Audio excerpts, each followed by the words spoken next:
Oke,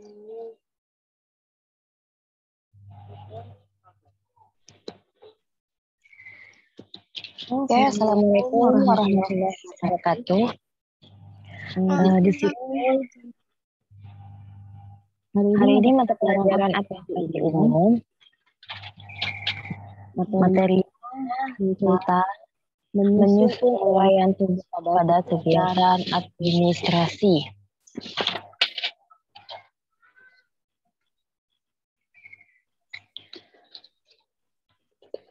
Hal-hal yang harus dilakukan dalam menyusun uraian tugas pada kegiatan administrasi adalah yang pertama, kamu harus mengelompokkan jabatan pada kegiatan administrasi. Yang kedua adalah mengisi jabatan. Yang ketiga adalah menguraikan tugas.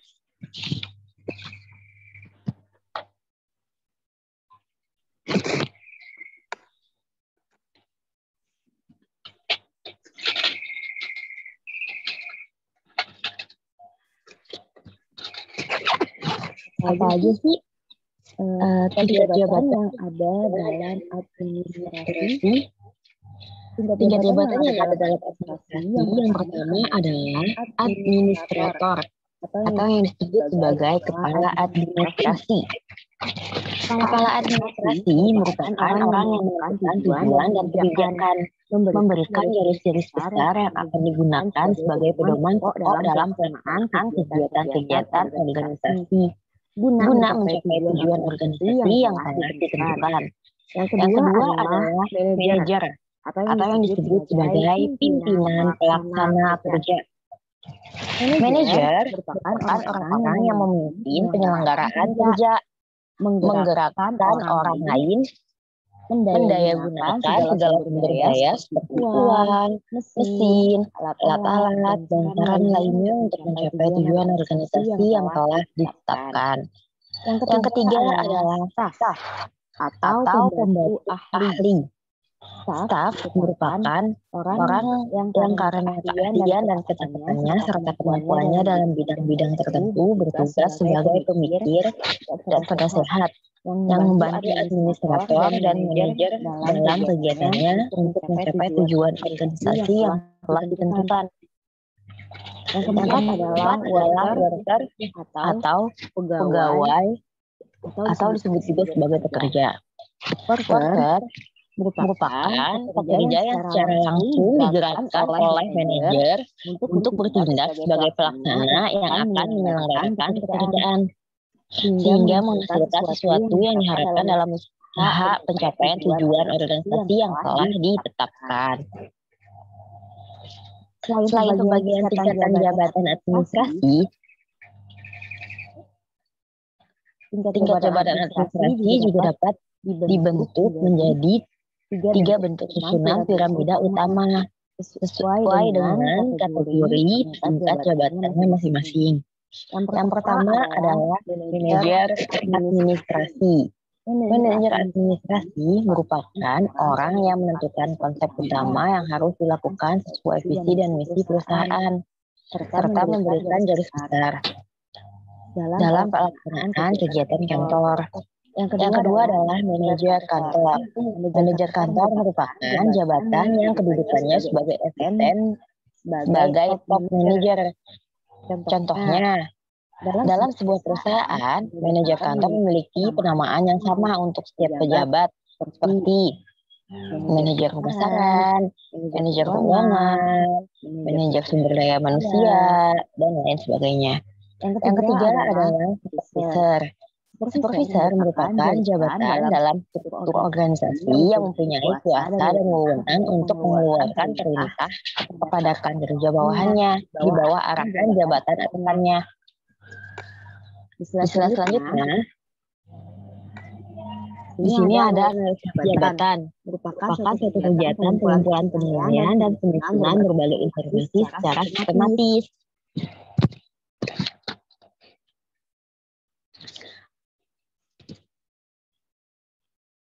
Analisis jabatan di sini memiliki informasi secara sistematis, di antaranya yaitu adalah yang pertama, apa yang dilakukan personel pada jabatan tersebut. Yang kedua, apa wewenang dan tanggung jawabnya. Yang ketiga, mengapa pekerjaan tersebut harus dilakukan? Yang keempat, bagaimana cara melakukannya? Yang kelima, alat-alat dan bahan-bahan yang digunakan dalam melaksanakan pekerjaan. 6. Besarnya upah dan lamanya jam pekerjaan. 7. Pendidikan, pengalaman, dan latihan yang dibutuhkan. 8. Keterampilan, sikap, dan kemampuan yang diperlukan untuk melakukan pekerjaan tersebut.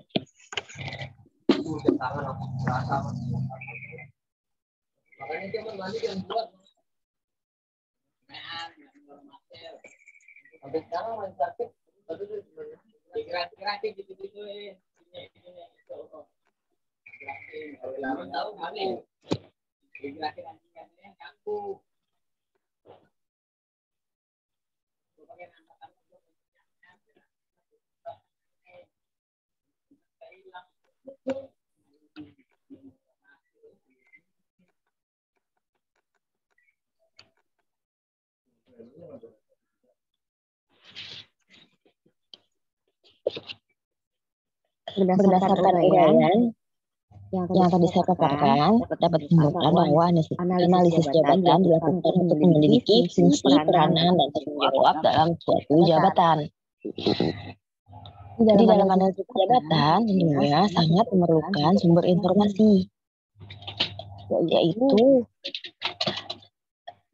sumber informasi dapat dilakukan dengan cara yaitu pertama, melakukan pengamatan secara langsung pada pelaksanaan pekerjaan, dapat pula dengan mengkaji catatan-catatan yang ada. Yang kedua, dengan kuesioner, yaitu memberikan angket yang berisi pertanyaan kepada para pemegang jabatan.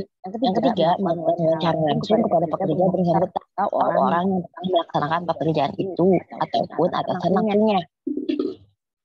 Dalam analisis jabatan juga terdapat elemen analisis jabatan. Uraian jabatan, di sini elemen analisis jabatan dibagi menjadi dua, yaitu adalah uraian jabatan dan yang kedua adalah spesifikasi jabatan.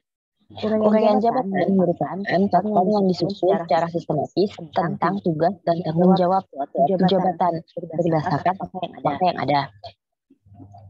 Apa aja sih suatu uraian tersebut harus mencantumkan keterangan seperti pertama, identitas jabatan yang memuat nama jabatan, bagian dan nomor kode jabatan dalam suatu perusahaan. Yang kedua adalah isar jabatan, yaitu penjelasan tingkat tentang jabatan tersebut. Yang ketiga adalah penjelasan tugas-tugas yang harus dilaksanakan. Contohnya seperti mengapa suatu pekerjaan dilaksanakan, serta bagaimana cara melaksanakannya. Yang keempat adalah pengawasan yang harus dilakukan dan yang diterima. Yang kelima adalah hierarki dalam organisasi. Hubungannya dengan jabatan lain adalah dalam hal jalur promosi, aliran, serta prosedur kerja. Yang keenam adalah sarana dan prasarana pekerjaan seperti mesin, peralatan, dan bahan-bahan yang diperlukan pada jabatan tersebut. Penjelasan tentang kondisi fisik lingkungan kerja dari suatu jabatan. Yang kedelapan, masih banyak dan lain-lain.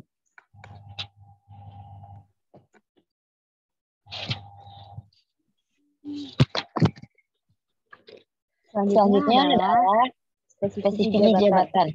Spesifikasi jabatan merupakan persyaratan minimal yang harus dipenuhi oleh orang yang dapat menduduki jabatan tersebut, sehingga tugas-tugas yang dibebankan kepadanya dapat dikerjakan dengan baik. Spesifikasi jabatan ini memiliki syarat tersendiri. Yang pertama adalah persyaratan pendidikan, pelatihan, dan pengalaman kerja. Yang kedua adalah persyaratan pengetahuan, kemampuan, dan keterampilan. Yang ketiga adalah persyaratan kesehatan, seperti fisik dan mental. Yang keempat adalah persyaratan umur dan juga kelamin. Selanjutnya adalah tahap analisis jabatan. Analisis jabatan dilakukan melalui pengumpulan, penelitian, dan penguraian data jabatan. Tahapan analisis jabatan ini dikelompokkan menjadi 3 bagian. Yang pertama adalah tahap persiapan dan perencanaan. Tahap persiapan dan perencanaan ini memiliki hal-hal yang harus dilakukan seperti penegasan struktur organisasi karena jabatan melekat pada struktur organisasi. Yang kedua adalah inventarisasi jabatan di setiap lembaga dan disusun berdasarkan hierarki dan diberi kode identifikasi. Yang ketiga adalah menentukan metode yang digunakan dalam pengumpulan data serta menyiapkan instrumen pengumpulan data tersebut. Yang keempat, membentuk tim pelaksanaan.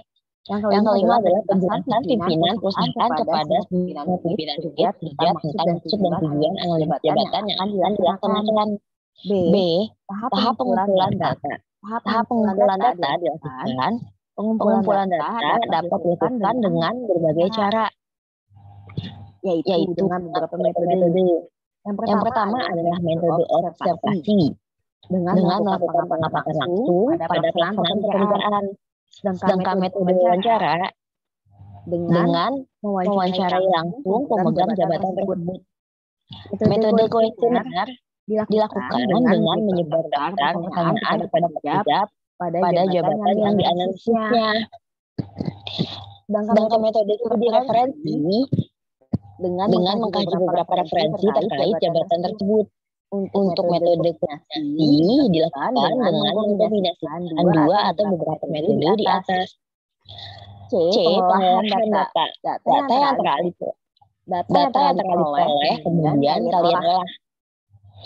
Pengolahan data ini memiliki beberapa cakupan, yaitu pertama menentukan faktor dari penilaian jabatan.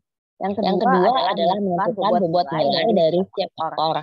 Yang ketiga, analisis data yang diperoleh. Yang keempat adalah analisis persyaratan jabatan.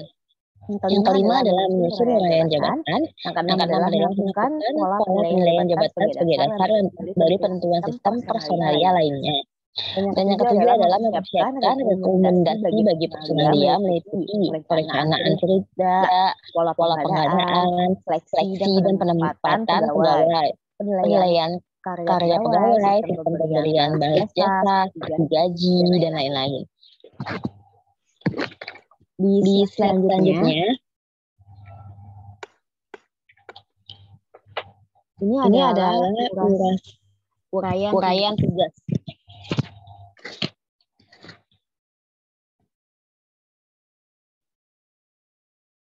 Uraian tugas merupakan paparan semua tugas jabatan yang merupakan upaya pokok pemangku jabatan dalam memproses bahan bekerja jadi hasil kerja menggunakan perangkat kerja dalam kondisi tertentu. Sedangkan uraian kerja menurut Melayu SP Hasibuan dalam bukunya yang berjudul Manajemen Sumber Daya Manusia tahun 2007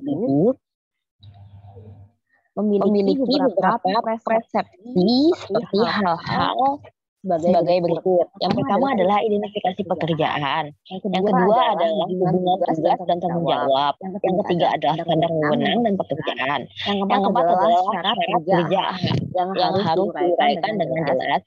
Yang kelima adalah ringkasan pekerjaan atau jabatan. Yang keenam adalah penjelasan tentang jabatan di bawah dan di atasnya. Selanjutnya adalah peraturan Kepala BKN nomor 12 tahun 2011 yang memaparkan tentang kriteria uraian tugas, yaitu adalah apa yang dikerjakan dan disebutkan objek yang dikerjakan. Yang kedua adalah bagaimana cara mengerjakannya. Yang ketiga adalah apa tugas ini harus dikerjakan. Sedangkan menurut Tanggor Hasibuan, uraian tugas di sini memiliki beberapa kualifikasi, yaitu ada 6 kualifikasi seperti kualifikasi yang pertama sistematis, yaitu memenuhi aturan bentuk syarat tertentu. Yang kedua adalah jelas, yakni harus dapat memberikan isi dan maksud yang jelas dan dapat dipahami oleh pembacanya. Yang ketiga adalah kualifikasi ringkas, yaitu perlu dengan kata-kata dan kalimat yang singkat dan benar sehingga pembacanya tidak perlu waktu yang lama untuk memahaminya. Yang keempat adalah kualifikasi tempat atau tepat, yakni harus menyebutkan uraian yang sesuai dengan yang cocok tapi apa yang dimaksudkan oleh isi jabatan tersebut.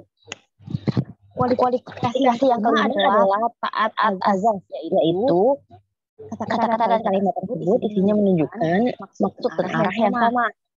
Kualifikasi yang keenam adalah akurat, yakni harus disusun secara teliti, tidak kurang dan tidak lebih.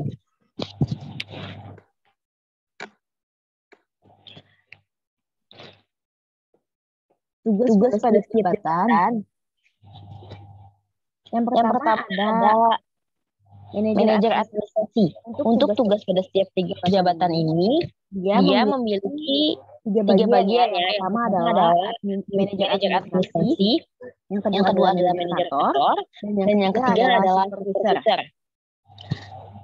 Tugas manajer kantor adalah menjuruskan dan mengatasi kantor untuk mencapai tujuannya, dan sedangkan seorang manajer harus memiliki kemampuan memimpin dalam unitnya. Nah, apa sih tugas dari manajer administrasi itu sendiri? Yang pertama adalah merencanakan konsep utama sesuai dengan visi dan misi perusahaan dan menyosialisasikan kepada manajer kantor. Yang kedua adalah memperhatikan segenap sumber daya pada tingkat pelaksanaan yang paling utama. Yang ketiga adalah prosedur teknis dan standar operasional kerja SOP untuk unitnya. Yang keempat adalah membuat pesan dalam skala internal unitnya masing-masing. Yang kelima adalah merancang konsep pengembangan unitnya. Yang keenam adalah melakukan pengawasan terhadap bawahannya yang berada pada jajaran unitnya masing-masing, mulai dari tingkatan manajer kantor, supervisor, hingga ke staf bagian. Yang kedua adalah tugas pada jabatan manajer kantor. Tugas manajer kantor tadi sebelumnya sudah saya paparkan, yaitu manajer kantor tugas menjuruskan dan mengatasi kantor untuk mencapai tujuannya. Sedangkan menurut di tahun 2012, manajer kantor memiliki tugas yang erat dan berhubungan dengan kemampuan dasar yang dimilikinya, yaitu adalah kemampuan kepemimpinan. Yang kedua adalah memiliki latar belakang pendidikan. Yang ketiga, kemampuan melatih. Yang keempat, mengungkapkan diri. Kemampuan mengungkapkan diri. Yang kelima, kemampuan bersikap terbuka. Yang keenam adalah keingintahuan. Yang ketujuh adalah kemampuan mengembangkan kreativitas. Yang ketujuh adalah kemampuan mempertimbangkan dengan akal sehat atau bisa dibilang bijaksana. Yang kesembilan adalah kemampuan menjual gagasan. Dan yang ke-10 adalah kemampuan bekerja sama serta sabar. Untuk tugas supervisor, di sini supervisor dibagi menjadi 4 tugasnya ya. Yang pertama adalah tugas pokok, yang kedua adalah tugas yang berhubungan dengan pekerjaan, yang ketiga adalah tugas yang berhubungan dengan orang bawahan, dan yang keempat adalah tugas yang berhubungan dengan atasan. Untuk tugas pokok dan supervisor itu dia memiliki 4 tugas. Yang pertama adalah memberikan instruksi pelaksanaan pekerjaan. Yang kedua adalah mengawasi pegawai dalam pelaksanaan pekerjaan. Yang ketiga adalah melatih pegawai melaksanakan pekerjaan. Dan yang keempat adalah memelihara hubungan baik dengan pegawai. Tugas-tugas seperti yang kedua adalah berhubungan dengan pekerjaan.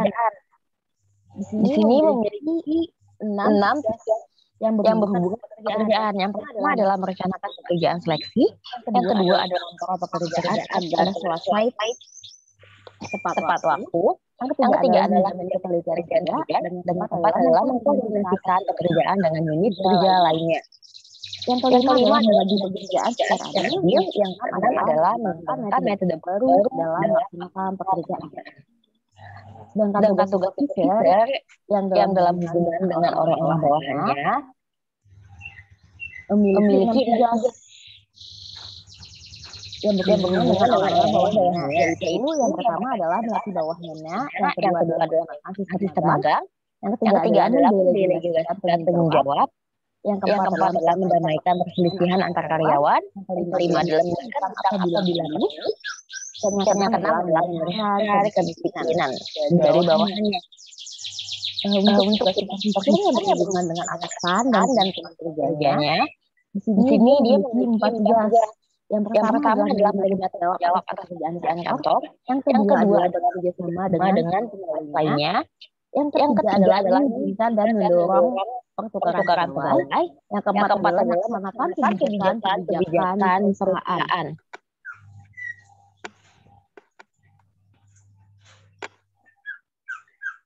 Tadi saya sudah menjelaskan dan memaparkan secara rinci mengenai menyusun uraian tugas pada kegiatan administrasi. Di sini ada tugasnya. Yang pertama adalah sebutkan dan jelaskan secara singkat susunan piramida utama yang menunjukkan kategori tingkat jabatan.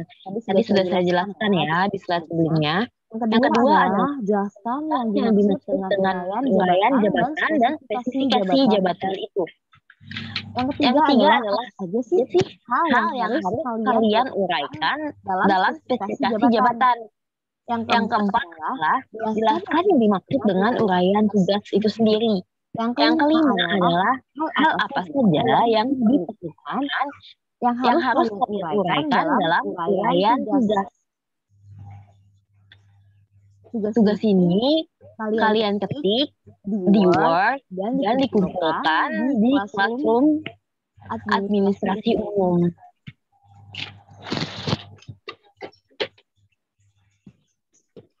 Untuk siswa yang tidak hadir atau datang terlambat, nanti saya akan mengirimkan link video yang sudah saya jelaskan. Oke. Sekian mata pelajaran administrasi umum tentang materi menyusun uraian tugas dalam kegiatan administrasi. Lebih dan kurangnya mohon maaf. Wabillahi taufiq wal hidayah. Wassalamualaikum warahmatullahi wabarakatuh.